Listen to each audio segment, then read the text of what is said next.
Assalamualaikum warahmatullahi wabarakatuh.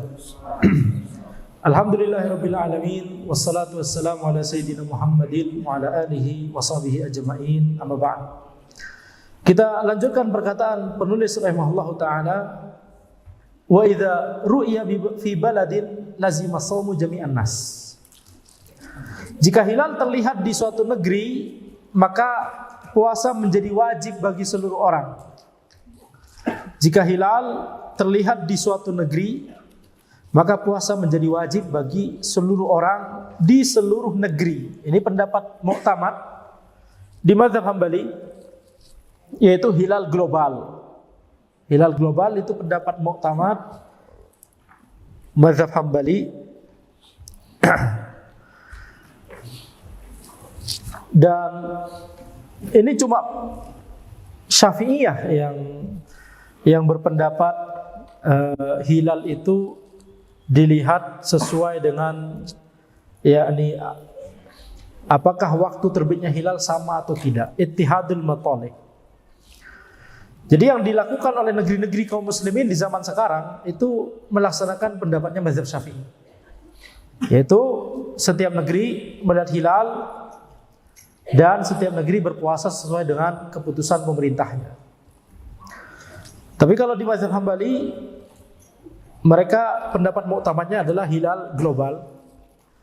Dalilnya adalah sabda Nabi Muhammad SAW, sumu li ru'yatihi wa aftiru li ru'yatihi. Berpuasalah karena melihat hilal dan berhentilah berpuasa karena melihat hilal. Jadi hadis ini ditujukan untuk seluruh umat.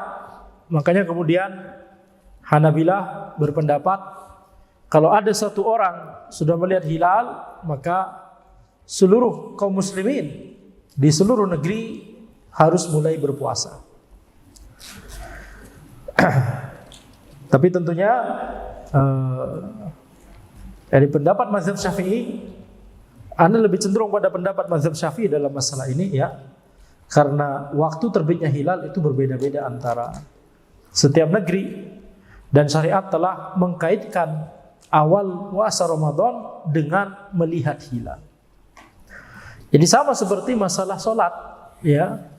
Waktu sholat dikaitkan dengan fenomena alam, tergelincirnya matahari, terbenamnya matahari, hilangnya syafaq merah, masuk waktu isya, ya, masuk waktu isya.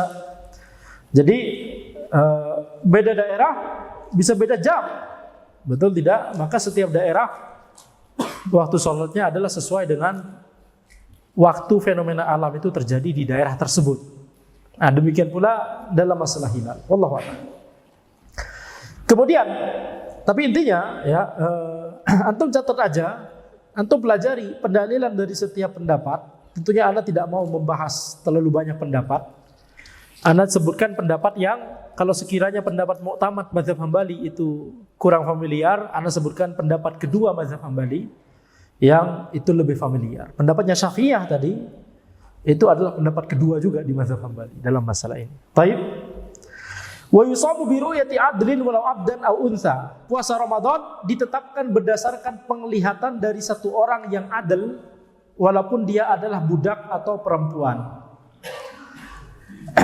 Jadi yang melihat hilal cukup satu orang. Untuk awal Ramadan cukup satu orang.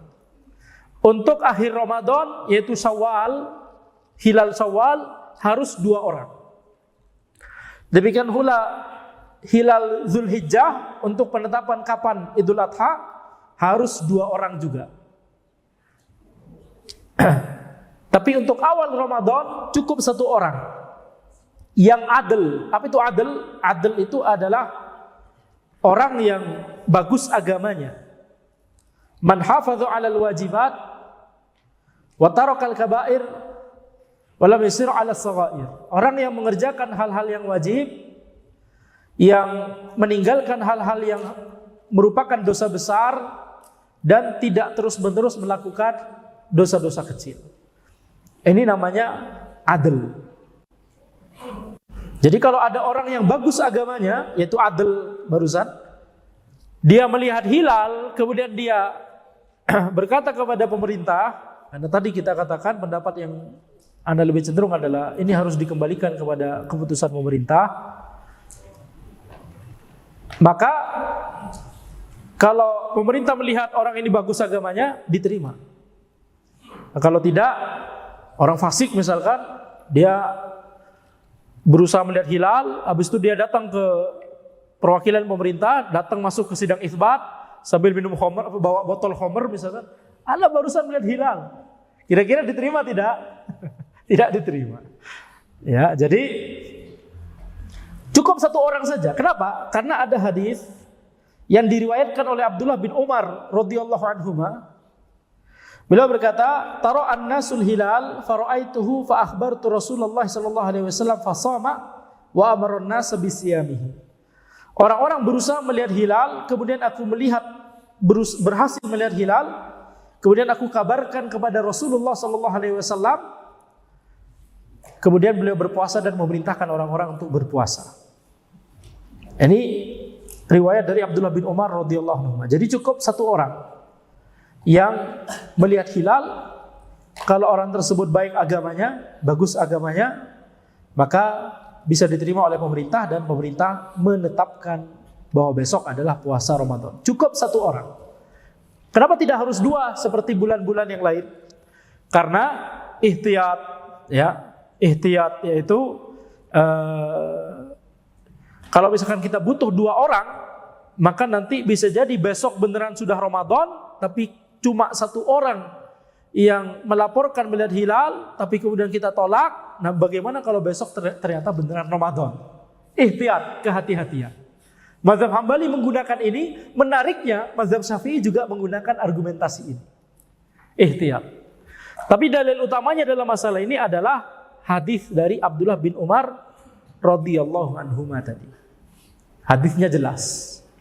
Ya, jadi makanya mazhab-mazhab semuanya menggunakan hal tersebut. Coba butuh satu orang untuk menetapkan awal Ramadan. Tapi butuh dua orang untuk menetapkan kapan sudah mulai Lebaran, Syawal.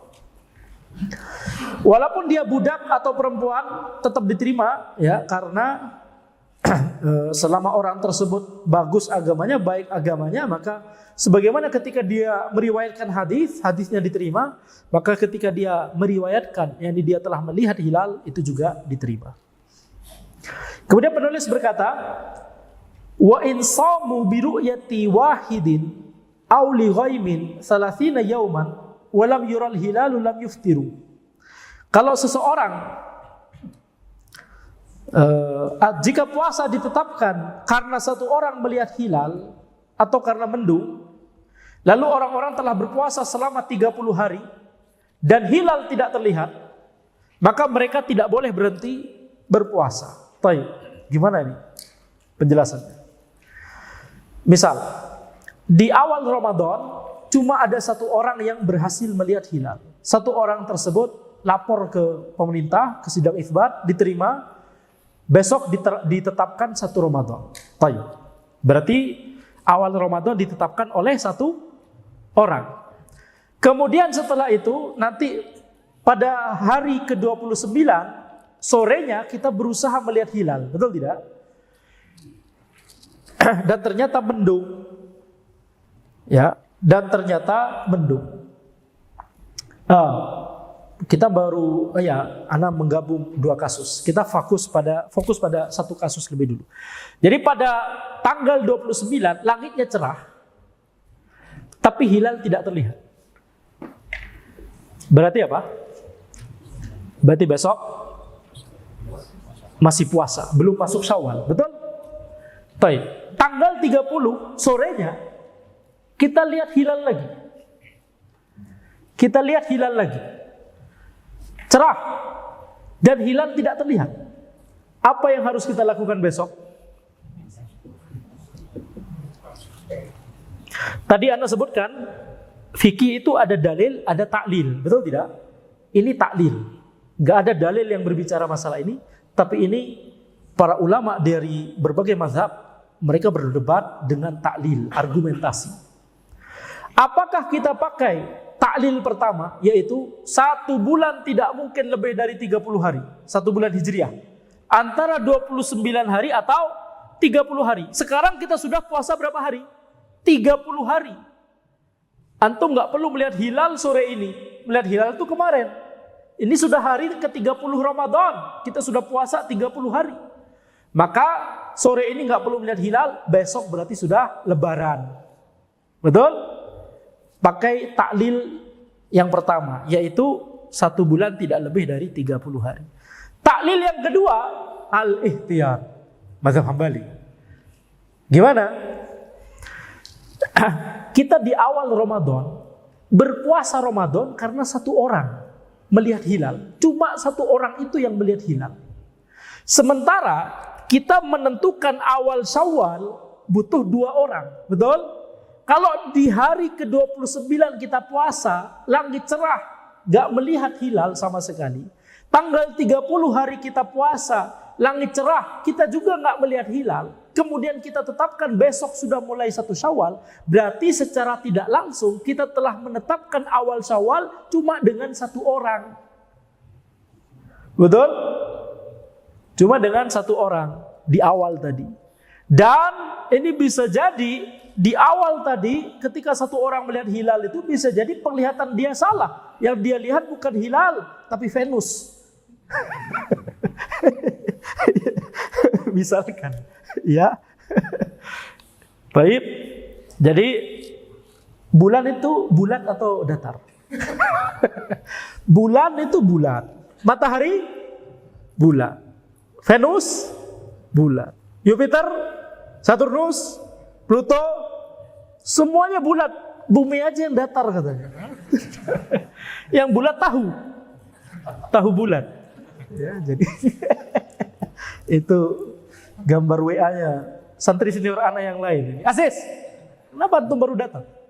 Itu gambar WA dia sebelum kerja. Nggak tahu setelah kerja gambar WA-nya masih itu atau tidak? Sudah berubah. Setelah kerja nggak berani pakai itu ya. Jadi ketika mahasiswa pakai itu, berarti antum berani.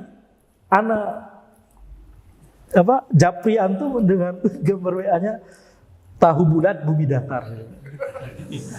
Anda kalau ngajar fisika dasar di awal selalu Anda mengatakan yang meyakini bumi datar ngaku aja langsung E. Ya. Daripada Anda temukan setelah 1 semester, kemudian Anda tentukan E di akhir, antum sudah kadung. Ya. Sudah kadung 1 semester di ITB gitu, mending ganti kampus. Baik. Itu yang memprakarsai. Jadi kaum muslimin di zaman dahulu sudah tahu bahwa bumi itu bulat. Sejak zaman dahulu. Jadi ketika zaman sekarang kemudian sebagian kaum muslimin kembali lagi ke pemahaman bumi datar, itu nggak nyambung. Kaum muslimin di zaman dahulu mereka yang mengembangkan spherical trigonometry. Apa itu spherical trigonometry? Trigonometry di bidang lengkung, bidang bulat. Kenapa demikian kira-kira? Karena mereka berusaha mencari arah kiblat. Ya, walaupun tidak boleh sampai sepresisi itu, tapi mungkin di zaman dahulu pengen ada orang mahasiswa engineering yang pengen presisi, kemudian mengembangkan spherical trigonometry gitu ya. Itu nggak perlu ke sana untuk arah kiblat, tapi minimal kita tahu bahwa mereka tahu bahwa bumi ini sferis, yaitu bulat. Sampai sini jelas? Oh iya. Jadi al-ihtiyat, khawatirnya 1 orang tersebut salah lihat sehingga awal hari pertama kita Ramadan itu ternyata masih Sya'ban. Berarti hari ini kita mengatakan kita sudah puasa 30 hari, tapi sebenarnya bisa jadi ini masih tanggal 29 Ramadan. Jadi kalau sore ini tetap kita melihat hilal, kalau langit cerah dan hilal tidak terlihat, besok kita puasa 1 hari lagi. Jadi total puasanya berarti berapa? 31 hari. Antum sekarang paham argumentasi ihtiyat dari mazhab Hambali. Minimal pelajari itu, nanti kalau antum studi, kemudian antum melihat pendapat lain dan argumentasinya lebih kuat, silakan antum menuju kepada pendapat yang lebih kuat. Tapi antum harus tahu dulu bagaimana mekanisme argumentasi yang ada di kitab yang sedang kita pelajari sekarang. Baik. Kalau bertanya, kenapa antum nggak ngajar mazhab Syafi'i saja? Ana 2 minggu yang lalu sudah ngajar mazhab Syafi'i di BSD jadi. Ya. Ana secara kulihal, ana lebih cenderung pada mazhab Hambali karena tadi yang ana bilang karakteristik mazhab Hambali adalah banyaknya khilaf internal dalam satu mazhab sehingga ya ini banyak pendapat yang kita pelajari sehingga kita tidak punya psychological barrier. Ya, dinding psikologis sehingga membuat kita takut untuk menuju pendapat yang lebih kuat ketika pendapat itu di mazhab berbeda. Mazhab Hambali di dalam masalah ibadah ihtiyat, memang disempitkan, benar-benar hati-hati. Tapi dalam muamalat mazhab Hambali itu seperti tanah luas dan tanah lapang. Ya, sebagian ulama berkata tidak ada satupun negara Muslim zaman sekarang, negara Muslim di seluruh dunia zaman sekarang, fatwa ofisial yang diterapkan di negerinya, dari lembaga fatwa di negerinya, tidak ada satupun dari negara Muslim tersebut yang dalam masalah muamalat kecuali pasti menerapkan pendapatnya Malikiyah dan Hanabilah dalam masalah muamalat. Ya, dalam masalah muamalat Malikiyah dan Hanabilah itu tanah luas dan tanah lapang. Bentuk-bentuk syarikah dalam mazhab Hambali boleh semua kecuali sedikit. Dalam mazhab Syafi'i tidak boleh semua kecuali sedikit. Ya. Jadi mazhab Hambali dalam masalah muamalat seperti tanah luas dan tanah lapang. Baik, kita balik lagi. Nah, sekarang kita bahas ibadah. Jadi dalam masalah ibadah, ihtiyat, kehati-hatian itu sangat dinomorsatukan oleh Hanabilah. Demikian pula langit mendung. Kalau langit mendung gimana? Awal Ramadan kita mulai puasa besok karena langit mendung. Berarti bisa jadi besok itu masih Sya'ban. Kalau kemudian kita puasa hari ke-29, kemudian sorenya kita mau melihat hilal, langit mendung. Habis itu berarti apa? Besok berarti masih Ramadan. Nah, dalam masalah ini Hambali berkata tanggal 29 Ramadan kalau langit mendung, besok kita puasa lagi. Berarti besok kita puasa tanggal 30 Ramadan menurut hitungan kita, ternyata sorenya masih mendung juga.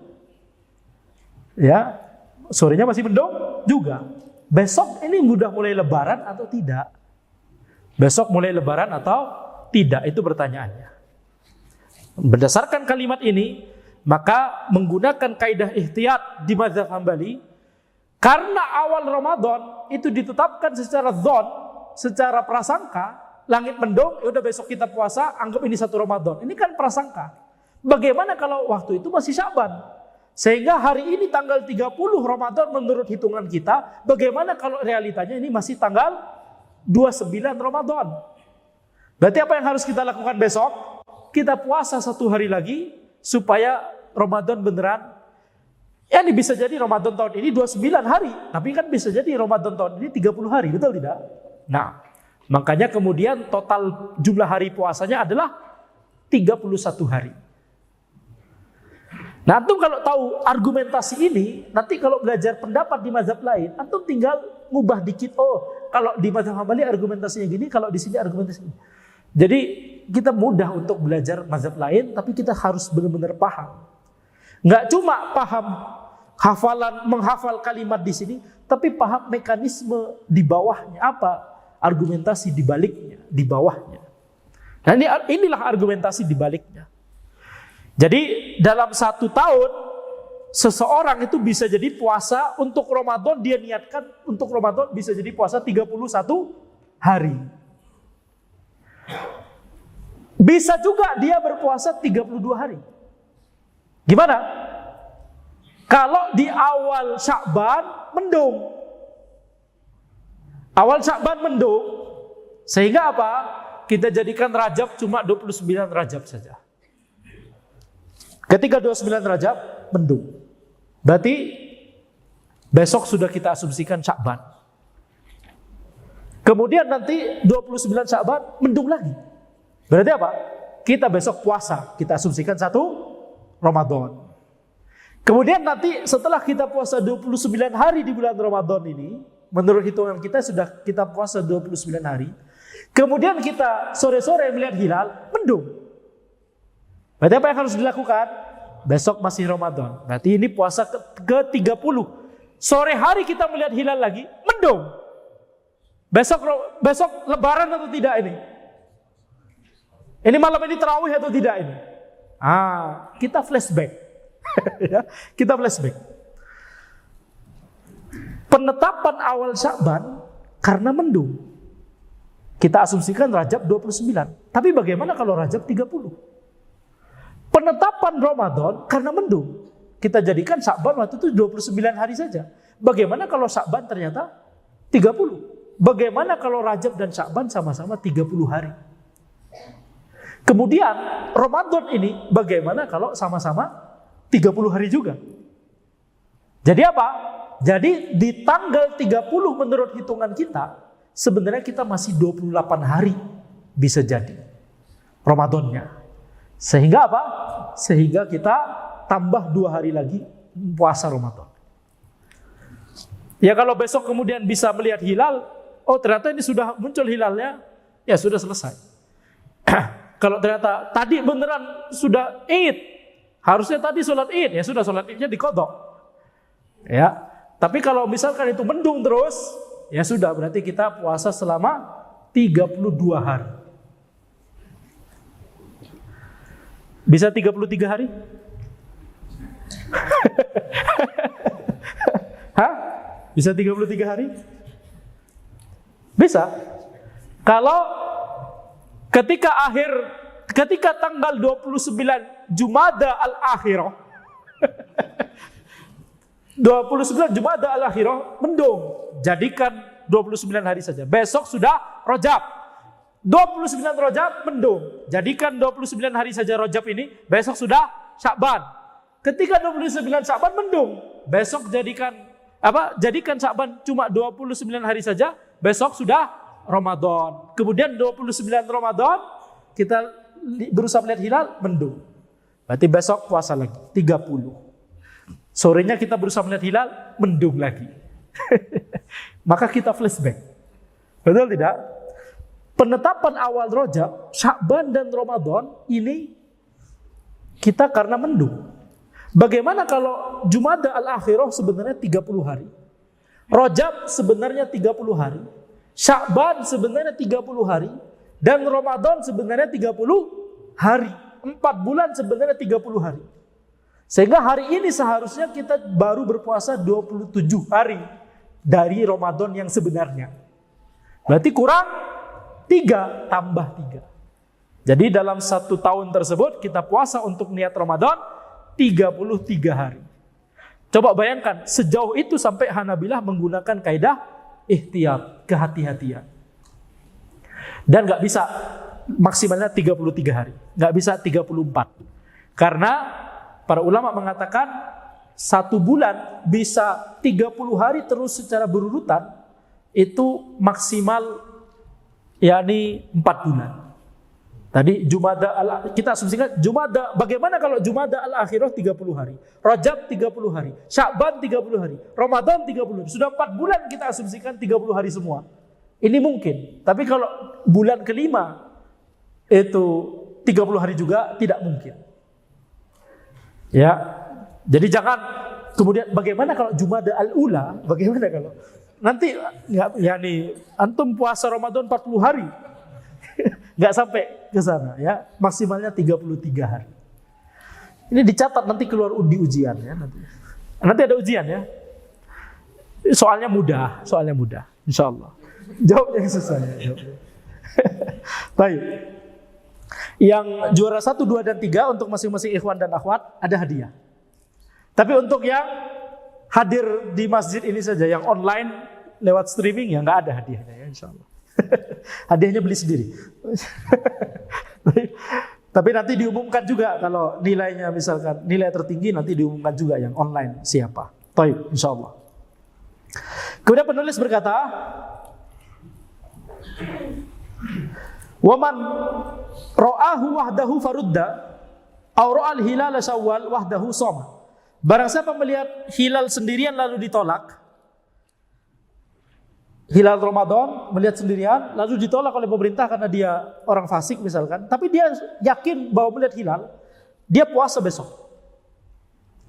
Tapi pemerintah menetapkan puasanya besok lusa masih, ya, karena kesaksiannya ditolak. Orang lain tidak ada yang melihat misalkan. Au ra'a hilal Syawal wahdahu, atau dia melihat hilal Syawal sendirian. Kalau dia melihat hilal Syawal sendirian, padahal hilal Syawal itu harus minimalnya dilihat 2 orang, maka dalam rangka kehati-hatian, walaupun dia yakin dia melihat hilal Syawal beneran, tapi cuma dia yang melihatnya, dalam rangka kehati-hatian terhadap Ramadan, dia nggak boleh lebaran besok. Tetap harus puasa. Bedakan, lihat 2 kasus ini, tampak bertentangan, betul tidak?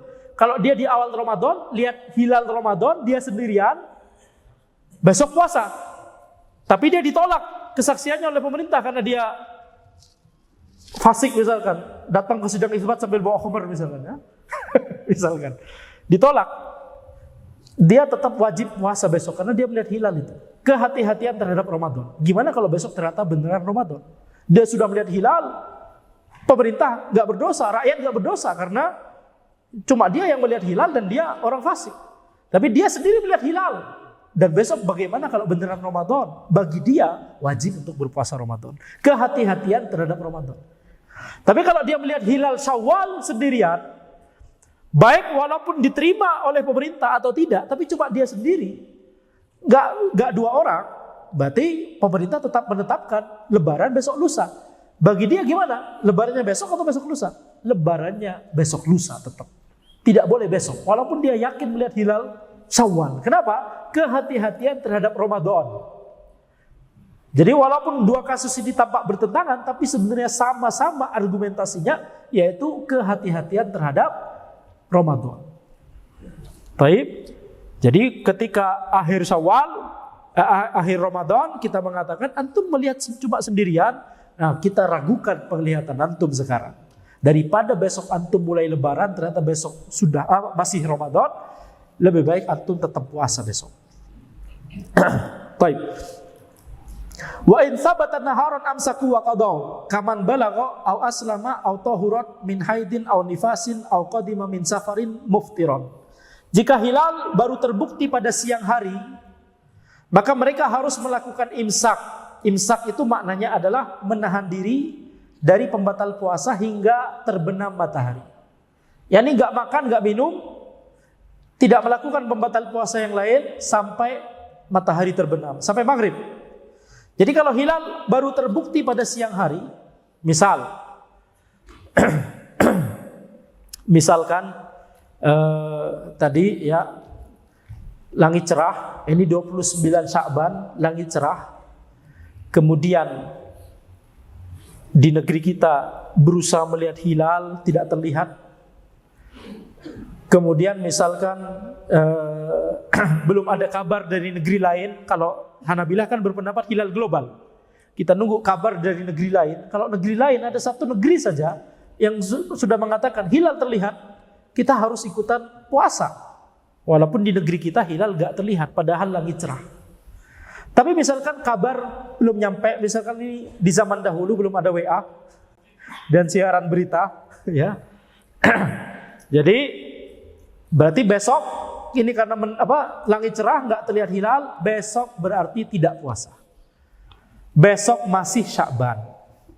Ternyata besoknya sudah kadung nggak berpuasa, jam 10, jam 11 seperti sekarang, baru datang kabar dari negeri lain bahwa hilal sudah terlihat kemarin. Jadi hari ini negeri lain sudah puasa.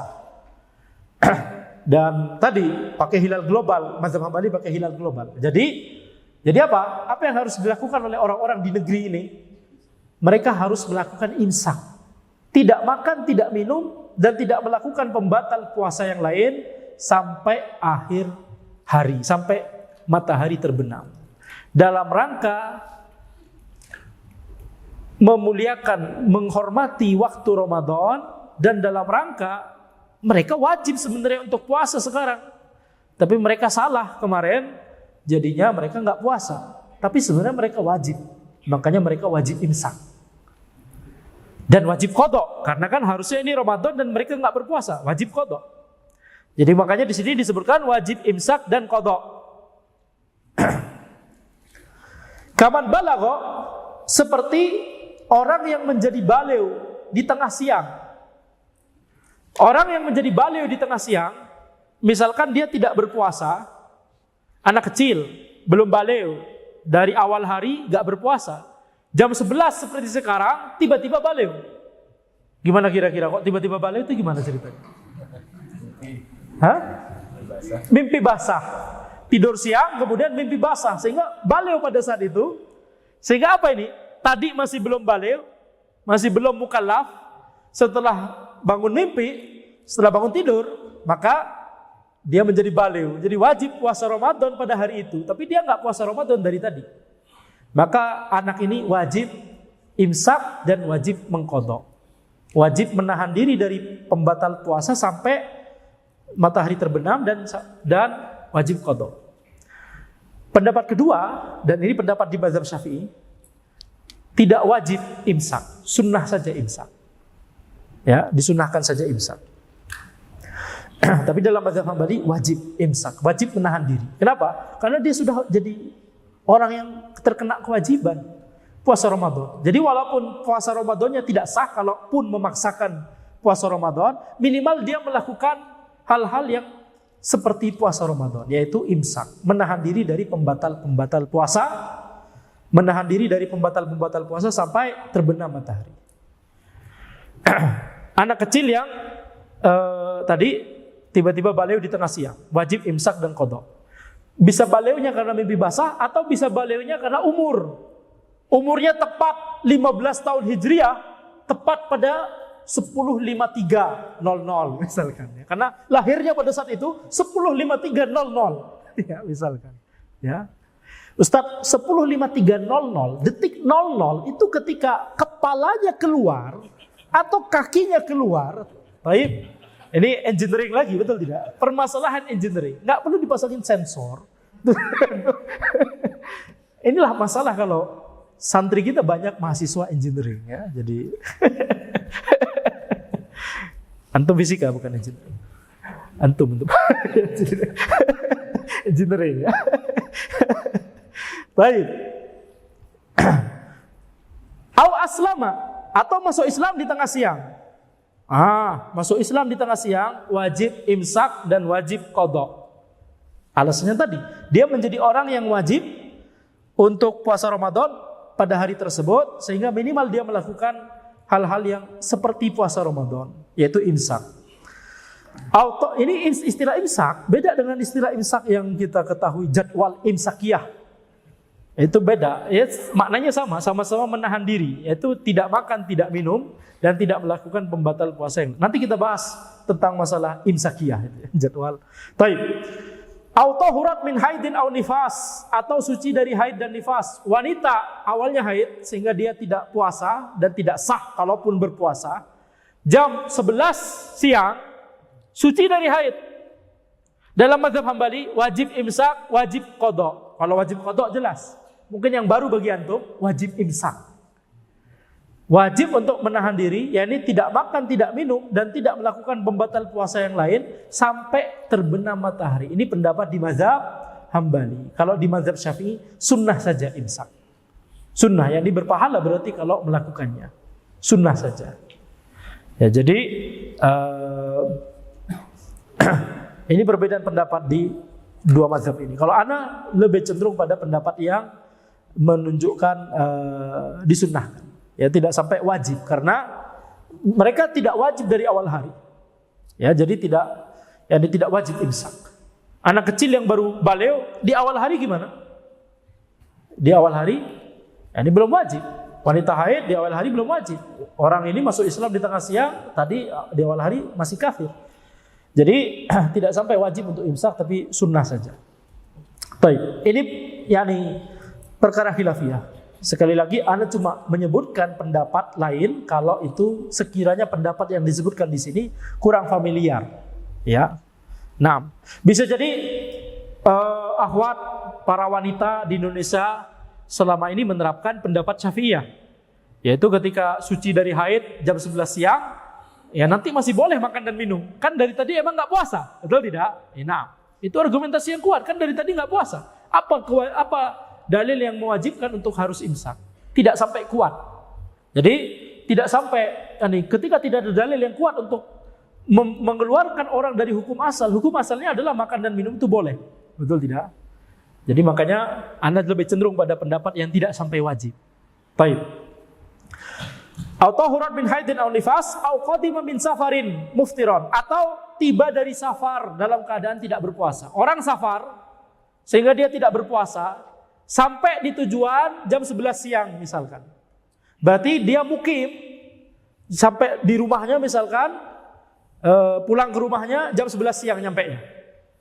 Dia nggak puasa dari tadi, dari awal hari, karena memang dari awal hari sudah nggak berpuasa. Maka ketika dia sampai di rumahnya, dia menjadi mukim, dia menjadi orang yang wajib untuk puasa. Tapi dia tidak berpuasa, maka dalam mazhab Hambali wajib imsak dan qadha. Kalau di mazhab Syafi'i wajib qadha, tapi sunnah imsak. Itu pendapat yang Anda lebih cenderung. Tetap dibutuhkan untuk menjelaskan mana pendapat yang seorang guru harus tetap memberikan mana pendapat yang dia lebih cenderung supaya murid-muridnya langsung bisa beramal setelah itu. Karena ketika seorang penuntut ilmu belum tahu apa-apa, misalkan baru pertama kali mendengarkan ilmu itu, maka pasti dia mengikuti apa yang disebutkan oleh gurunya, gitu kan? Selama pendapat gurunya benar atau masih dalam koridor khilafiyah ijtihadiyah seperti ini. Tapi kalau antum sudah tahu pendapat lain, antum yakin pendalilan di pendapat lain itu lebih kuat, maka ikuti yang pendalilannya lebih kuat menurut antum. Dengan catatan antum sudah memiliki kemampuan untuk menilai mana pendalilan yang lebih kuat dan mana yang lebih lemah. Karena kalau orang itu tidak punya kemampuan itu, maka pendapat yang paling ringan itulah yang dianggap pendalilannya lebih kuat. Yang dicari adalah pendapat yang paling ringan. Pendapat A, pendapat B, pendapat C, pendapat mazhab A, mazhab B, mazhab C. Mana yang paling ringan? Oh yang ini. Oh Anda pilih yang ini. Tidak boleh. Ini namanya tatabbu ar-rukhas, mencari-cari keringanan. Dan para ulama telah berkata, man tatabba ar-rukhas faqad tazandak. Barang siapa yang mencari-cari keringanan, maka dia telah menjadi zindik. Berbahaya. Baik. Kemudian penulis berkata, wa yu'maru bihi saghirun. Sebelum lanjut, mungkin nanti dijelaskan setelah ini. Wa yu'maru bihi saghirun yutiquhu liyatadahu. Anak kecil yang sudah mampu berpuasa diperintahkan untuk berpuasa agar menjadi terbiasa. Karena walaupun belum baligh, tapi dia ketika baligh dia sudah wajib untuk puasa seharian. Jadi walaupun belum baligh dia harus dibiasakan untuk berpuasa. Wa man ajaza anhu likibarin aw maradin la yurja bur'uhu at'ama likulli yaumin miskinan. Barang siapa yang tidak mampu puasa karena sepuh atau karena sakit yang tidak diharapkan lagi kesembuhannya, maka dia memberi makan kepada satu orang miskin untuk setiap hari yang dia tinggalkan, yakni fidyah. Memberi makan kepada satu orang miskin untuk setiap hari yang dia tinggalkan. Misal, orang sudah sepuh sekali, tidak mampu untuk puasa.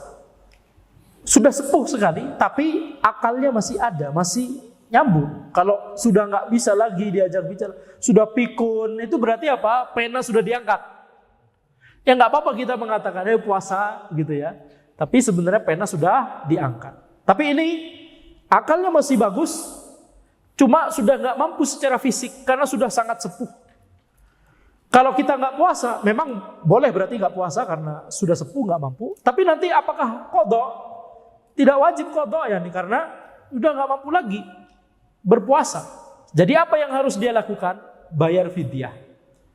Orang yang sudah sangat sepuh tidak bisa lagi berpuasa, baik puasa di bulan Ramadan ataupun qadha puasa Ramadan karena sudah sangat sepuh, maka bayar fidyah. Yaitu kalau di mazhab Hambali 1 mud gandum atau setengah sok dari bahan makanan yang lain. 1 sok itu adalah 4 mud. Apa itu 1 mud? 1 mud itu adalah volume. Ini satuan volume. Yaitu ketika bahan makanan tersebut dicakup oleh kedua tangan kita seperti ini, kedua tangan dewasa yang normal, tangan dewasa yang normal, jangan kemudian anak bayi umur 3 tahun untuk sini. Tangannya coba sini. Anda mau bayar fidyah sini. bayi 3 tahun ya nih, balita. Jadi tangan dewasa yang ukurannya normal kira-kira seperti ini 1 mud. Kalau 1 sok 4 mud. 4 kali seperti ini 1 sok. Berarti setengah sok 2 mud. Jadi kalau bahan makanannya adalah gandum, albur, maka 1 mud. Kalau bahan makanan yang lain seperti beras di negeri kita, maka 2 mud, yaitu setengah sok. Ya, 2 mud atau setengah sok. Nah, jadi orang yang sepuh sudah tidak bisa lagi puasa, sehingga 29 hari Ramadan misalkan, Ramadan tahun itu 29 hari misalkan, 29 hari Ramadan dia tidak bisa puasa, maka dia memberi makan untuk setiap harinya 2 mud beras. Jadi nanti 29 kali 2. 2 mud itu untuk 1 orang miskin. 2 mud berikutnya untuk 1 orang miskin. 2 mud berikutnya untuk 1 orang miskin yang lain. Jadi bisa 29 orang, kemudian diberikan 2 mud masing-masing, atau 1 orang kita kasih 2 mud, besok kasih 2 mud, besok kasih 2 mud. Ya, nah, dalam mazhab Hambali boleh juga sebenarnya 1 orang langsung kita kasih 29 kali 2 mud, ya, langsung sehari ini pada 1 orang. Boleh saja sebenarnya. Tapi kita lihat, yakni dalil awalnya itu apa? Bahkan kalimat yang disebutkan penulis di sini, at'ama likulli yaumin miskinan. Untuk setiap hari 1 orang miskin. Jadi lebih aman. Kalaupun kepada 1 orang yang sama, minimal dilaksanakan di hari yang berbeda. Lebih aman saja, walaupun dalam mazhab Hambali boleh. Tapi coba bayangkan misalkan di dalam mazhab Hambali boleh juga untuk tidak dengan bahan makanan pokok yang beras, tapi dengan 1 porsi makanan jadi. 1 porsi makanan jadi. 29 hari nggak puasa, bisa jadi kita kumpulkan 29 orang, ya, kemudian kita kasih 1 porsi. Tapi bagaimana kalau 1 orang saja, kemudian kita kasih 29 porsi? Ini langsung antum semua itu. Kan nggak bisa, betul tidak? Ya kan? Antum bikin orang lain sakit nanti, betul tidak? Nah, demikian pula orang sakit yang tidak bisa diharapkan lagi kesembuhannya. Nah, kalau antum ngasih 29 porsi ke orang ini sakit tidak diharapkan lagi. Kesembuhannya nanti berbahaya. Orang yang sakit yang tidak diharapkan lagi kesembuhannya. Jadi nanti walaupun sekarang nggak puasa kemudian kodok pun nanti juga nggak akan mampu. Maka dia bayar fidyah. Sama seperti tadi, 1 mud untuk gandum, 2 mud untuk bahan makanan yang lain seperti beras. Baik. Wa sunna limaridin yadurruhu wa musafirin yaksuru fitrun. Disunnahkan tidak berpuasa bagi orang sakit yang puasa dapat membahayakannya, dan juga disunnahkan tidak berpuasa bagi musafir. Pertama, orang sakit yang itu bisa membahayakan sakitnya itu kalau dia tetap puasa. Ini disunnahkan baginya untuk tidak puasa. Disunnahkan untuk makan dan minum karena dia sakit. Sebagaimana firman Allah Subhanahu wa taala, "Faman kana minkum maridan aw 'ala safarin fa iddatun min ayyamin ukhra." Barang siapa di antara kalian yang sakit atau safar, maka hitungannya adalah di hari-hari yang lain. Yani qada. Berarti apa? Berarti dimotivasi oleh syariat untuk tidak puasa. Nanti qada saja. Jadi sekarang boleh nggak berpuasa, bahkan sunnah untuk tidak berpuasa, tapi nanti wajib qada setelah puasa Ramadan, setelah bulan Ramadan. Tentunya qada Ramadan itu harus setelah bulan Ramadan, di luar bulan Ramadan. Tidak boleh ketika bulan Ramadan mengqada puasa Ramadan. Tidak boleh. Ya, ini namanya wajib mudhayyak. Wajib mudhayyak itu adalah amalan wajib yang dikerjakan pada waktu tersebut tidak bisa dilakukan kecuali untuk 1 amalan saja. Ini siang hari bulan Ramadan, siang hari ini nggak bisa digunakan untuk amalan puasa yang lain kecuali Ramadan hari ini. Itu namanya wajib mudhayyak. Lawannya adalah wajib muwassa. Wajib muwassa itu adalah amalan ibadah yang dikerjakan pada waktu yang dimana waktu itu masih bisa untuk kita melakukan amalan yang lain. Ya, yang sejenis seperti sholat zuhur, sholat asar, Sholat zuhur misalkan, sholat zuhur antum berapa waktu yang dibutuhkan untuk sholat zuhur? 10 menit. Ya Masya Allah, realitanya 5 menit, betul tidak? Jadi 4 menit, berarti 1 rakaat per menit. Ya, jadi misalkan 10 menit sholat zuhur, 15 menit sholat zuhur, misalkan 10 menit lah. Padahal sholat zuhur kira-kira 3 jam waktu zuhur. Ya. Kira-kira 3 jam, dari jam 12 sampai jam 3 kira-kira. Maka bisa saja mengerjakan sholat zuhur di awal waktu, tengah waktu, atau bahkan akhir waktu. Bisa saja, walaupun disunahkan di awal waktu tentunya. Menyegerakan, mengerjakan amalan wajib. Ini namanya wajib muwassa'. Wajib yang lapang, bisa dikerjakan kan? Tapi kalau selain itu juga, selain sholat zuhur juga bisa sholat sunnah. Ya, karena waktu zuhurnya 3 jam, sholat zuhurnya cuma 10 menit, bisa ada sholat-sholat sunnah sebelum dan sesudahnya. Ini namanya wajib muwassa', wajib yang lapang. Tapi puasa itu namanya wajib mudayyak. 1 hari Ramadan itu tidak bisa kecuali antum puasa dengan niat puasa Ramadan hari itu. Bukan kemudian, Ustaz, ana sekarang sakit atau ana sekarang safar. Jadi kan boleh sebenarnya tidak berpuasa.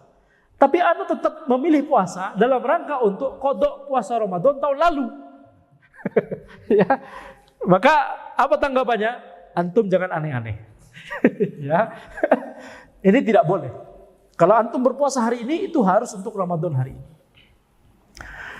Karena tadi Ramadan, puasa Ramadan itu adalah wajib mudayyak. Sehingga apa? Sehingga ketika 1 hari Ramadan terlewat, itu nggak bisa tergantikan itu. Ya, puasa hari itu nggak bisa, memang bisa digantikan dengan qada, tapi hari itu udah lewat. Makanya gunakan waktu semaksimal mungkin, gunakan Ramadan semaksimal mungkin untuk beribadah. Sebagaimana maksud syariat, la'allakum tattaqun, ya, agar kalian bertakwa. Ya ayyuhalladzina amanu kutiba alaikumusiyam kama kutiba alal ladzina min qablikum la'allakum tattaqun, agar kalian bertakwa. Itu maksud syariat dari disyariatkannya ibadah puasa Ramadan. Dan maksud dari mukallaf, maksud dari manusia itu harus sesuai dengan maksud dari syariat. Tidak boleh kita keluar bulan Ramadan tapi masih menjadi orang fasik misalkan, tidak boleh. Harus berusaha bertakwa kepada Allah, berusaha menjadi orang yang bertakwa kepada Allah Subhanahu wa taala. Makanya ketika Ramadan harus sesuai dengan maksud syariat. Sibukkan diri kita dengan ibadah, sibukkan diri kita dengan amalan yang bertakwa. Jangan kemudian Ramadan, setiap harinya di bulan Ramadan kita sibukkan membahas nanti sore kita buka puasa di mana. Ya, menjadi organizer dari grup WA yang ini, nanti buka puasa tanggal segini di sana. Grup WA yang ini buka puasa di sana, venue-nya di sana. Jadi selama Ramadan dia sibuk dengan hal itu, tidak terwujud maksud syariat dari disyariatkannya puasa. Jadi kalau sakit dan dia merasa berat kalau puasa, disunnahkan untuk tidak berpuasa. Tapi kalau sakitnya berbahaya, tapi masih bisa sembuh, biiznillah, ada peluang untuk sembuh. Tapi berbahaya kalau dia berpuasa.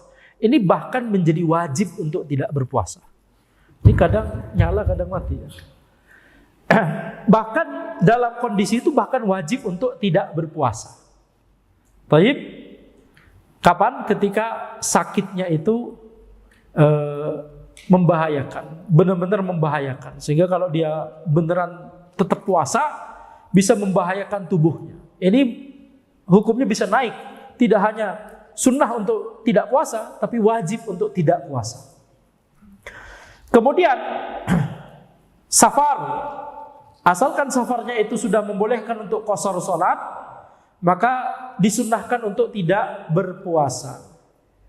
Di dalam mazhab Hambali, pendapat mu'tamad, walaupun safarnya itu tidak ada kesulitan sama sekali, dia cuma duduk di pesawat, dia cuma duduk di bus misalkan, ya, dia cuma duduk di kereta misalkan, maka boleh baginya untuk, bahkan disunnahkan untuk tidak berpuasa.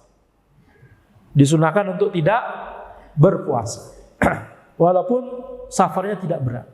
Pendapat kedua di mazhab Hambali dirinci, pendapat kedua ya, dirinci.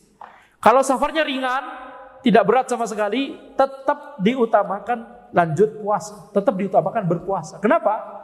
Karena tadi Ramadan, hari Ramadan tersebut tidak akan berulang lagi. Kalau itu sudah lewat, lewat. Betul? Ya memang besok mungkin masih Ramadan, tapi hari ini tidak akan terulang lagi. Jadi eman-eman, jadi sayang, gitu ya. Itu kalau puasanya tidak memberatkan, tidak membuat dia berat ketika dia safar. Kalau puasanya bikin berat ketika safar, maka baru hukumnya sama seperti pendapat pertama, yaitu disunahkan tidak berpuasa. Nah, kalau puasanya bikin bahaya ketika dia safar, bikin bahaya, sama seperti orang sakit tadi yang bahaya, wajib untuk tidak berpuasa. Taib, ini pendapat kedua, ana lebih cenderung pada pendapat ini, wallahu a'lam. Taib. Karena Nabi Muhammad SAW pada sebagian safar beliau tetap berpuasa. Karena beliau merasa tidak masalah sama sekali. Ya, ringan bagi beliau safar beliau tersebut untuk beliau.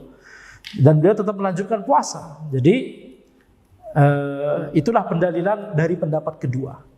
Makanya kalau safarnya tidak memberatkan, tetap lebih utama lanjut puasa. Baik. Tapi kalau orang kemudian sengaja safar untuk supaya tidak puasa, sengaja safar dengan safar yang memberatkan supaya disunahkan tidak berpuasa, gitu ya. Maka safarnya haram, tidak puasanya juga haram. Karena ada kaidah ya, al-hilah, melakukan hilah atau tipu daya itu haram. Melakukan hilah atau tipu daya dalam mazhab Hambali itu haram dan tidak boleh, dan itu amalannya tidak sah. Jadi kalau misalkan orang punya harta banyak, kemudian uang dalam bentuk uang misalkan atau tabungan di rekening, itu kan wajib dibayarkan zakatnya. Tapi satu hari sebelum haul, dia belikan uang tersebut ke barang yang tidak diwajib dikenai zakat. Dia beli rumah tiba-tiba misalkan, atau beli mobil tiba-tiba, supaya uangnya berkurang di bawah nisab, sehingga nggak wajib zakat. Besoknya dijual lagi. Ya,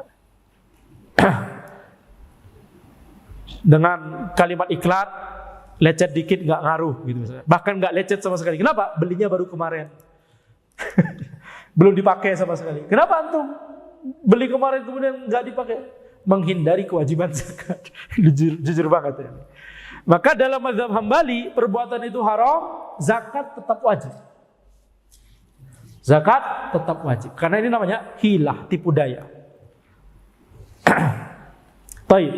Jadi kalau orang sengaja safar dalam rangka supaya dia bisa tidak puasa, ini dua-duanya haram. Safarnya haram, tidak puasanya haram. Tapi dengan catatan di sini, ya, kalau misalkan dia itu boleh tidak berpuasa, kapan mulai tidak berpuasa? Bolehnya itu, atau disunnahkan untuk tidak berpuasa kapan? Ketika dari awal hari dia sudah safar.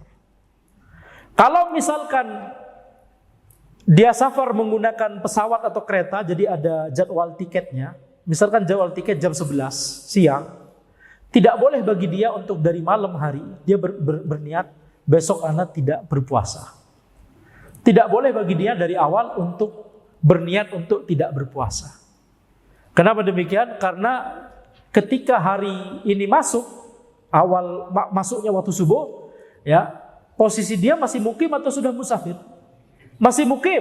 Baru musafir kapan? Jam 11 setelah tiketnya itu, tiketnya setelah nyampe gitu, setelah nyampe jadwalnya. Ketika subuh dia masih mukim, maka dia belum mendapatkan rukhsah tersebut. Ini banyak salah. Tiket jam 8 pagi, kemudian orang merasa, ya sudah, Anda nggak berpuasa. Tidak boleh. Haram, dia berdosa, ya, dan tentunya nanti wajib qadha. Kenapa haram? Karena ketika masuknya waktu subuh, dia masih mukim. Dan bisa jadi dia nggak jadi safar. Walaupun sudah beli tiket, bukankah bisa jadi dia nggak jadi safar? Betul? Karena banyak alasan. Dia datang telat ke bandara sehingga pesawatnya ninggalin dia misalkan. Betul tidak? Nah, jadi dari awal harus puasa. Harus niat puasa dari awal. Nah, baru setelah dia keluar dari lingkup area terluar dari pemukiman kotanya, baru kemudian dia boleh untuk tidak berpuasa, membatalkan puasanya, baru boleh. Ya, asalkan tadi kalau puasanya ini sekiranya bakal memberatkan dia. Ana pakai pendapat kedua tadi.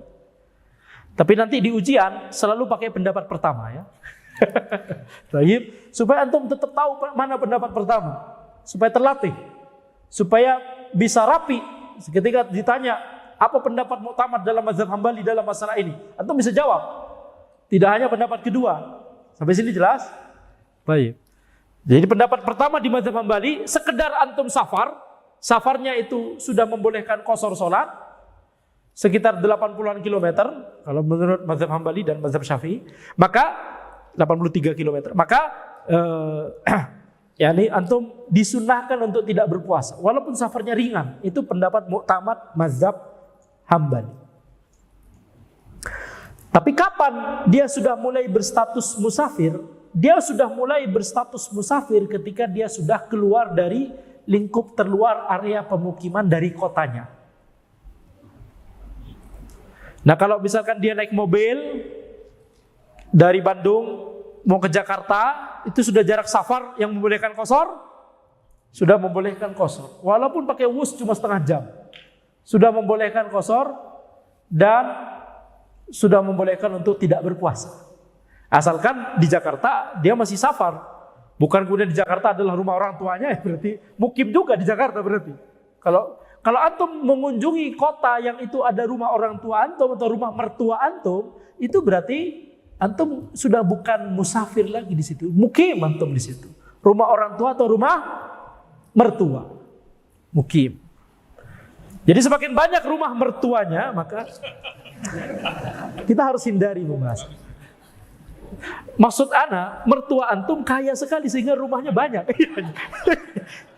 Masya Allah ya. Bapak ini sudah paham bagaimana menyelamatkan. Maksudnya rumah mertuanya banyak ya. Baik. Jadi ketika dia keluar, misalkan naik mobil Bandung ke arah barat, Pasteur berarti rest area terdekat yang sudah di luar area kota Bandung itu rest area mana? 125 itu sudah di luar Bandung. Sudah Cimahi. Berarti masuk rest area Cimahi, antum bisa melipir di situ minum. Ya, musafir. Dari mana? Bandung. Boleh. Boleh, tapi mau ke mana dulu? Kalau jawabannya mau ke Purwakarta, belum safar itu. Berapa kilometer? Bandung Purwakarta 30-an, belum safar. Tapi kalau tujuannya Jakarta, boleh kemudian membatalkan puasa. Tapi dari awal hari harus berpuasa karena masih mukim. Kecuali kalau safarnya misalkan sudah sejak malam hari. Ketika masuk waktu subuh memang masih musafir. Nah, ini baru dari awal memang boleh untuk, tidak hanya boleh, disunnahkan untuk tidak berpuasa. Walaupun seringan apapun safarnya. Pakai pendapat muktamad mazhab Hambali. Ya, walaupun dalam amalan ana pribadi, ana mengamalkan pendapat kedua. Karena sayang kalau safarnya nggak berat gitu ya, sayang kan satu hari Ramadan hilang, betul tidak? Walaupun nanti bisa diqadha, tapi kemuliaan hari Ramadan itu, di bulan Ramadan itu tidak tergantikan. Nah, baik. Kemudian wa inna wa hadirun shauma yaumin tsumma safara fihi falahul fitr. Nah, ini yang tadi ana bahas. Ketika seseorang berniat untuk masih mukim, dia berniat puasa, kemudian dia safar di tengah siang, boleh dia batalkan puasanya di tengah siang. Yang tadi di Bandung dia masih puasa, dia mau ke Jakarta jam 11, dia melipir di KM 125 kemudian dia batalkan puasanya, boleh, karena dia mau safar. Boleh. Asalkan tadi sudah keluar dari area pemukiman kotanya. Kalau dia naik kereta dari stasiun Bandung itu masih masuk kota Bandung atau bukan? Masih masuk kota Bandung. Sehingga tidak boleh membatalkan puasa di stasiun. Tidak boleh jamak qashar sholat di stasiun. Antum baru mau safar, yang ke stasiun, kemudian antum jamak qashar di situ atau batalkan puasa di situ, tidak boleh karena masih di area kota Bandung. Baru setelah antum masuk kereta, setelah keretanya jalan di luar area terluar dari kota Bandung, baru boleh antum jamak qashar kemudian batalkan puasanya. Ya. Baru boleh antum jamak atau qashar atau batalkan puasa. Karena setelah keluar dari area pemukiman tersebut, barulah pada saat itu antum mendapatkan status musafir. Status musafir itu setelah antum keluar dari kota. Bukan setelah antum mencapai jarak safar. Ini salah pemahaman juga. Jarak safar yang membolehkan qashar berarti 83 kilo. Bukan kemudian baru mendapatkan status musafir setelah jaraknya 83 kilo. Masih jauh berarti. Ya, bukan demikian. Makanya di sini yang terhitung adalah niat. Antum niatnya safar dari Bandung ke Jakarta, antum keluar dari Bandung saja sudah teranggap musafir. Ustadz, bagaimana kalau misalkan kita keluar dari Bandung, niat mau ke Jakarta, kita melipir ke KM 125, kita sudah batalkan puasa, kita sudah jamak, kita sudah qashar, kemudian safarnya ternyata nggak jadi, ya. Orang yang mau kita tuju ternyata yang awalnya di Jakarta ternyata sudah di Bandung. Akhirnya kita balik. Tentunya nggak bisa balik langsung, nggak ada puterannya, betul tidak? Ke Padalarang dulu, apa? Parahyangan, Padalarang. Anda sering terbalik-balik gitu ya. Exit tol dulu, baru kemudian balik ya. Jadi ketika dia balik berarti kan nggak jadi safar. Bagaimana hukumnya jamak dan qasharnya dan bagaimana tadi puasa yang sudah dibatalkan? Apakah haram? Tidak haram. Innamal a'malu binniyat. Walaupun dia belum mencapai jarak safar puluhan kilo, dia baru berapa? 10 kilo, 20 kilo dari rumahnya di Bandung ke KM 125. Maka ini tidak masalah, karena dia sudah ada niat untuk mencapai Jakarta tadi awalnya. Baik. Ini mikrofonnya kadang berhenti, nggak bermasalah ya bagi akhwat ya, semoga ya. Anda kalau merasa ada yang mati, Anda ulangi kalimatnya supaya tidak ada yang terlewatkan. Wa in aftarat hamilun aw murdi'un khaufan ala waladihima qadata wa at'amal waliyuhu wa ala anfusihima qadata faqat. Jika wanita hamil atau menyusui tidak berpuasa karena takut terhadap anaknya, maka dia wajib melakukan qada dan walinya wajib membayar fidyah. Ini kita sampai 11.45 ya. Zuhur masih jam 12 kan. Baik. Karena ada lagi ini. Waktu sisa 10 menit lagi dan Anda tidak tahu ini mulai kapan di sini. Baik. Kita sampai 11.45. Kita sampai 11.45. Baik. Sekarang membahas wanita hamil atau menyusui. Kalau dia khawatir terhadap dirinya sendiri, maka ini seperti orang sakit. Boleh dia tidak berpuasa sehingga nanti harus qada dan dia tidak wajib bayar fidyah. Murni seperti orang sakit. Cukup qada saja nanti. Kalau dia khawatir terhadap dirinya sendiri. Kalau dia khawatir terhadap anaknya saja, misalkan dia merasa kuat-kuat saja, sehat-sehat saja kalau puasa, tapi khawatir nutrisi ke janinnya berkurang, padahal dia merasa kuat-kuat saja. Atau khawatir ASI-nya menjadi sedikit, padahal dia merasa sehat-sehat saja, tidak masalah, badannya tetap bugar misalkan. Tapi dia khawatir terhadap anaknya, dia tidak khawatir terhadap dirinya, maka dia boleh tidak berpuasa, kemudian nanti wajib qada, kemudian dia wajib bayar fidyah. Yang membayar fidyah siapa? Walinya, yakni orang yang menafkahi anak tersebut. Ini suaminya misalkan.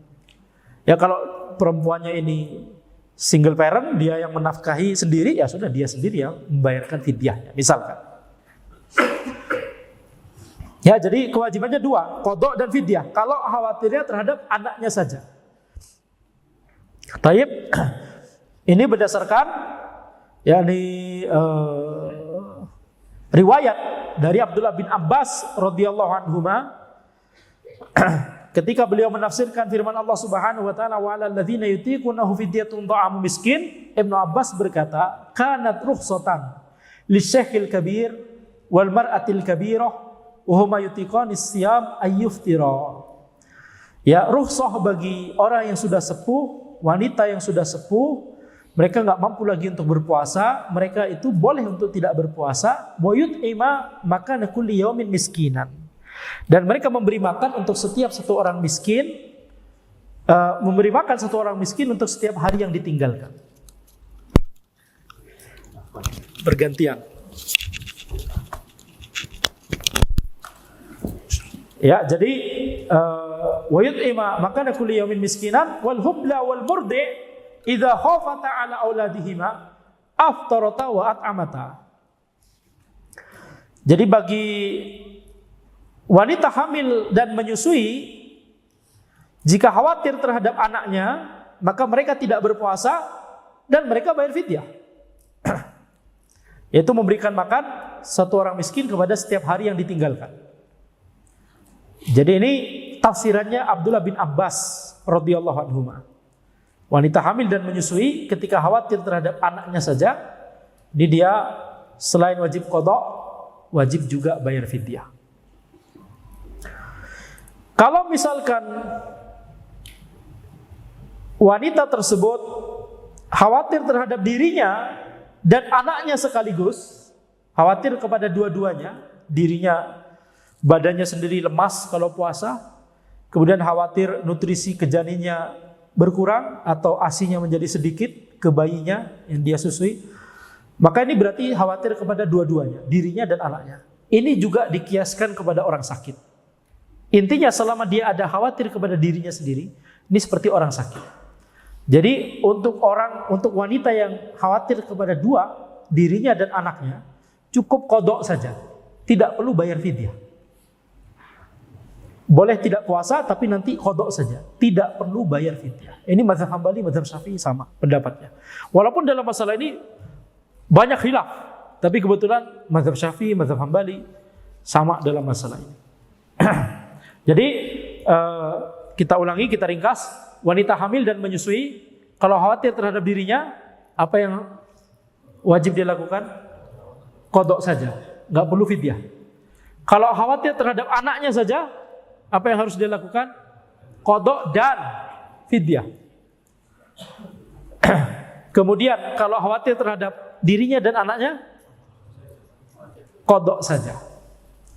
Baik. Jadi kalau khawatir terhadap anaknya saja, dua, qadha dan fidyah. Karena nanti ada pendapat lain, bukan pendapat mazhab Syafi'i, yang fidyah saja, nggak perlu qadha. Fidyah saja, seperti orang sepuh, fidyah saja nggak perlu qadha.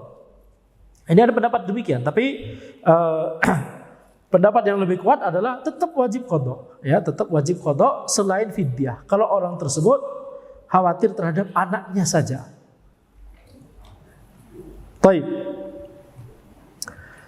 Kemudian penulis berkata, wa man nawa sauman thumma junna aw umi alaihi jami'an naharihi lam yasihha shaumuhu la in afaqa juz'an minhu aw nama jami'ahu wa yaqdi ma alaihi. Barang siapa yang meniatkan puasa lalu dia menjadi gila atau jatuh pingsan sepanjang siang, maka puasanya tidak sah. Tapi jika dia sadar pada sebagian waktu dari siang atau tidur sepanjang hari, maka puasanya sah. Dan orang pingsan wajib lakukan qadha. Baik. Puasa itu ada niat dan ada imsak, perbuatan imsaknya sendiri, yaitu menahan diri dari hal-hal yang membatalkan puasa dari terbit fajar sampai terbenam matahari. Ada niat dan ada imsak. Inilah namanya puasa.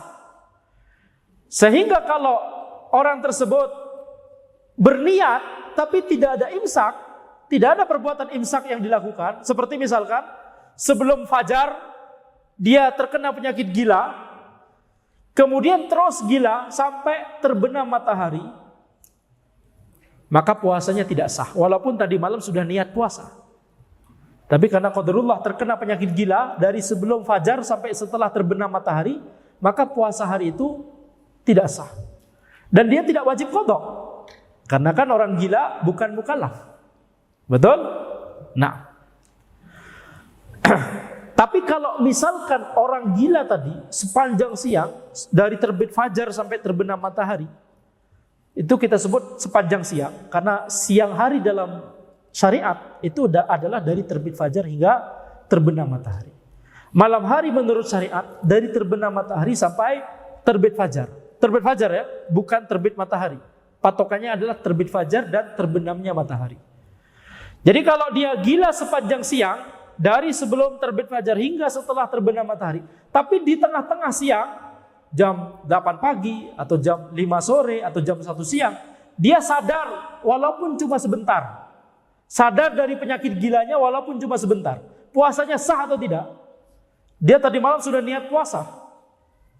Kemudian dia sepanjang mayoritas siang ini dia gila, tapi dia sadar cuma 1 detik misalkan.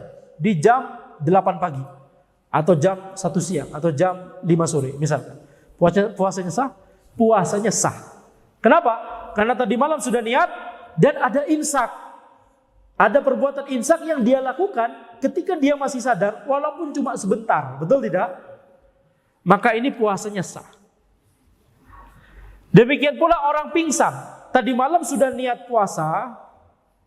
Kemudian dari sebelum terbit fajar hingga terbenam matahari, dia pingsan. Sepanjang hari, sepanjang siang dia pingsan. Puasanya sah? Puasanya tidak sah. Karena nggak ada imsak yang terjadi. Nanti wajib qada. Kalau orang gila nggak wajib qada, tapi orang pingsan wajib qada karena dia masih mukallaf. Cuma pingsan. Tapi kalau orang pingsan kemudian di tengah-tengah siang dia sadar walaupun cuma sebentar, 1 menit, 1 detik dia sadar, habis itu pingsan lagi. Maka gimana? Puasanya sah asalkan tadi malam dia sudah berniat. Kenapa? Karena ada perbuatan imsak yang dia lakukan yang terjadi di siang hari walaupun cuma 1 detik. Tapi ini jangan kemudian menginspirasi antum untuk memingsankan diri, nanti bangunnya cuma 1 detik aja. Bisa jadi nggak bangun-bangun nanti. Demikian pula orang mabuk, pingsan aja dengan alasan yang bukan alasan yang dibenarkan ya, bukan alasan yang tidak disengaja jadi pingsan gitu ya, itu nggak sah, apalagi mabuk. Misalkan dia mabuk dari sebelum fajar hingga terbenam matahari, puasanya tidak sah. Dosa karena mabuk-mabukan, puasanya tidak sah, nanti wajib qada. Baik. Tapi kalau mabuk kemudian sadar sebentar, 1 detik di tengah siang, puasanya sah? Puasanya sah. Karena ada imsak terjadi. Tapi haram karena dia mabuk-mabukan. Nah, jadi bedakan antara sahnya puasa dengan haramnya perbuatan dia mabuk-mabukan. Baik. Sekarang bagaimana dengan tidur? Tadi malam dia sudah niat puasa, sebelum fajar dia tidur, terus sampai terbenam matahari. 5 menit setelah azan maghrib baru dia bangun. Puasanya sah? Puasanya sah. Loh, kenapa? Padahal dia juga tidak sadar. Orang tidur, dia masih merasakan ihsas, masih merasakan, dia masih sadar, dia masih teranggap seperti bukan tidak bisa dikiaskan seperti orang pingsan. Orang tidur itu masih ringan. Dia masih ini mukallaf. Jadi ketika orang tidur, dia masih teranggap puasanya sah. Masih ada ihsas, indranya masih berjalan sebenarnya. Cuma dia tidur gitu ya. Jadi ini lebih ringan daripada pingsan, sehingga hukumnya harus lebih ringan daripada orang pingsan. Kalau orang pingsan sepanjang siang, puasanya tidak sah. Orang tidur sepanjang siang, puasanya tetap sah. Apalagi kalau orang tidur sepanjang siang, tapi dia bangun cuma 1 detik, ya, kemudian tidur lagi, puasanya juga tetap sah. Cuma ini tidak direkomendasikan, betul tidak? Sehingga nanti dia kelewatan sholat subuh, sholat zuhur, sholat asar, betul? Nah, kalau disengaja ini minum obat tidur supaya Anda bisa mengamalkan setiap ilmu yang Anda, tidak demikian maksudnya ya. Mengamalkan setiap ilmu yang antum pelajari, bukan yang jelek-jelek antum pelajari. Betul tidak? Ini sudah Anda katakan, antum sengaja tidur sepanjang siang itu haram hukumnya kalau tidak ada darurat atau apa. Baik. Tapi kalau misalkan seseorang tersebut yakni beneran terjadi seperti itu qadarullah misalkan, maka puasanya tetap sah karena ini tidur. Sehingga nanti nggak perlu qada. Perlu qada atau tidak? Tidak perlu karena puasanya sah. Nah, jadi yang perlu mengqada cuma orang pingsan dan orang mabuk. Ya, pingsan sepanjang siang nanti wajib qada. Mabuk sepanjang siang wajib qada. Gila sepanjang siang tidak wajib qada. Karena orang gila bukan mukallaf. Orang pingsan tetap mukallaf, orang mabuk tetap mukallaf, orang tidur tetap mukallaf. Orang gila bukan mukallaf. Kan tidak berakal. Mukallaf itu apa? Akil baligh. Nah.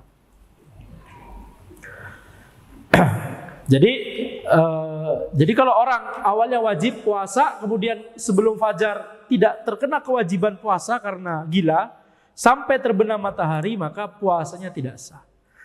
Demikian pula orang yang baligh ketika malam hari, besok udah niat puasa, sebelum fajar menjadi tidak baligh, menjadi tidak wajib puasa Ramadan, menjadi tidak baligh, sampai terbenam matahari, kemudian jadi baligh lagi, puasanya sah atau tidak? Mungkin tidak kasus ini. Orang awalnya baligh kemudian tidak baligh. Tidak mungkin. Tidak mungkin. Orang sudah baligh maka tetap baligh. Nah. Kemudian penulis berkata,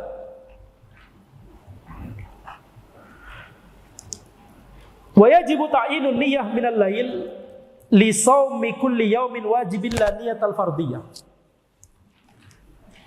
Wajib untuk menentukan niat pada malam hari untuk setiap puasa wajib. Yakni untuk puasa wajib harus meniatkan dari malam. Karena Nabi Muhammad SAW bersabda, "Man lam yujmi as-siyam qabla al-fajr fala siyama lahu." Barang siapa yang tidak meniatkan puasa dari malam hari, maka tidak ada puasa baginya. Dan wajib dia menentukan ini puasanya puasa apa dari malam hari. Selama dia sadar bahwa ini Ramadan, udah selesai. La niyatal fardiyah, tapi tidak harus meniatkan status kewajiban dari puasa tersebut. Tidak harus menghadirkan ini buat besok puasa wajib loh. Cukup sadar bahwa besok Ramadan itu sudah otomatis ini puasa wajib. Betul tidak? Nah, jadi yang namanya niat itu sekedar antum sadar bahwa besok itu Ramadan, sekedar antum sadar bahwa besok antum harus puasa, itu sudah niat. Sekedar antum sadar bahwa besok mau puasa, itu sudah niat. Sekedar antum bangun jam 3:30 untuk makan, itu berarti antum sudah niat untuk puasa. Mana ada orang secara natural ya bangun jam 3:30 untuk makan minum, habis itu ternyata nggak puasa. Mana ada? Itu kan perbuatan yang tidak natural. Makan di jam segitu, betul? Antum bangun untuk makan itu sudah niat. Jadi yang namanya niat tidak perlu antum menghadirkan nawaitu shauma ghadin an adai fardhi syahri ramadhana hadhi sanati lillahi ta'ala. Tidak perlu antum meniatkan itu sehingga nanti kemudian ketika pagi-pagi astagfirullah ana tadi malam belum meniatkan itu, rangkaian kalimat itu tadi malam. Tapi sudah makan sahur. Ya khalas antum sudah niat. Betul? Apakah antum makan sahurnya sambil ngelindur? Ya. Tidak, orang nambah berkali-kali kok. Mana ada ngelindur. Baik. Wa yasihu naflun bi niyatin minan nahar walau ba'da zawal. Sah puasa sunnah, niat untuk puasa sunnah sah dilakukan pada siang hari walaupun setelah zawal. Kalau puasa sunnah niatnya enggak harus dari malam. Kalau puasa sunnah itu misalkan seseorang jam 11 seperti ini, atau nanti setelah zawal misalkan jam 1 siang, jam 2 siang misalkan setelah zuhur, atau misalkan jam 4 sore, jam 5 sore misalkan, dia meniatkan bagaimana kalau kita puasa sunnah hari ini. Puasanya sah walaupun tidak dari malam hari niatnya. Niat dari malam hari itu harus ketika puasa wajib. Apakah itu puasa Ramadan atau qada puasa Ramadan harus dari malam hari, atau puasa kafarah atau puasa nazar harus dari malam hari niatnya. Tapi kalau puasa sunnah Senin Kamis ya, atau puasa sunnah yang lain bisa dari siang. Sekarang jam 11, tadi jam 8 pagi, atau nanti jam 1 siang, atau bahkan nanti jam 5 sore, atau 5 menit sebelum azan maghrib baru kepikiran, mari kita niatkan puasa sunnah hari ini. Sah sebagai puasa sunnah, dengan catatan dari terbit fajar sampai dia waktu berniat tidak melakukan pembatal puasa sama sekali. Jangan kemudian jam 11 siang seperti setengah 12 siang seperti ini dia meniatkan puasa sunnah, tapi jam 8 tadi sudah makan bakso, nasi goreng, nasi uduk, jus jeruk, dia makan dan minum. Habis itu jam 11 berani-beraninya dia mengatakan, "Namun ini kayaknya ini bagus kalau puasa sunnah." Antum sudah melakukan pembatal puasa tadi jam 8. Jadi nggak teranggap niat untuk puasa sunnah hari ini. Tapi dengan catatan juga, kalau dia memang dari tadi tidak melakukan pembatal puasa sama sekali, kemudian niat puasanya itu baru jam 11 siang, misalkan jam 4 sore misalkan, maka pahalanya juga sesuai proporsional dengan sejak kapan dia niatnya. Bukan kemudian karena mahasiswa akhir bulan belum makan dari pagi, 5 menit sebelum azan maghrib, mari kita niatkan puasa sunnah. Itu bagus. Cuma puasanya niatnya pahalanya tidak sama seperti mahasiswa yang dari awal dia sadar bahwa dia tidak punya sehingga dia niatkan puasa sunnah dari malam gitu ya. Berbeda pahalanya. Baik. Tenang, habis ini makan ya insyaallah. Kecuali antum puasa sunnah hari ini. masih mahasiswa. Mahasiswa bimbingan anak ini. Fisika, mahasiswa bimbingan anak. Pamer sekali, betul tidak? Yang benar. Tayyib. Sampai mana tadi? Wa innawal iftar aftara. Kalau dia meniatkan batal puasanya. Jadi walaupun dia tidak melakukan makan atau minum atau pembatal puasa yang lain, tapi jam 11 siang misalkan dia berpikir dalam hatinya, dia terbersit dalam benaknya, udahlah anda batalkan puasa aja lah. Dia sudah batal puasanya. Ya, karena niatnya tersebut. Walaupun dia tidak makan dan tidak minum. Wa man qala in kana ghadan min Ramadan fa fardi lam yas'iha illa lailata 30 min Ramadan. Jika dia berniat untuk membatalkan puasa, maka puasanya batal. Ini sudah ya. Barang siapa berkata, jika besok adalah Ramadan, maka saya puasa wajib, maka tidak sah kecuali jika dilakukan pada malam ke-30 dari Ramadan. Ya, ini kalimat ini misalkan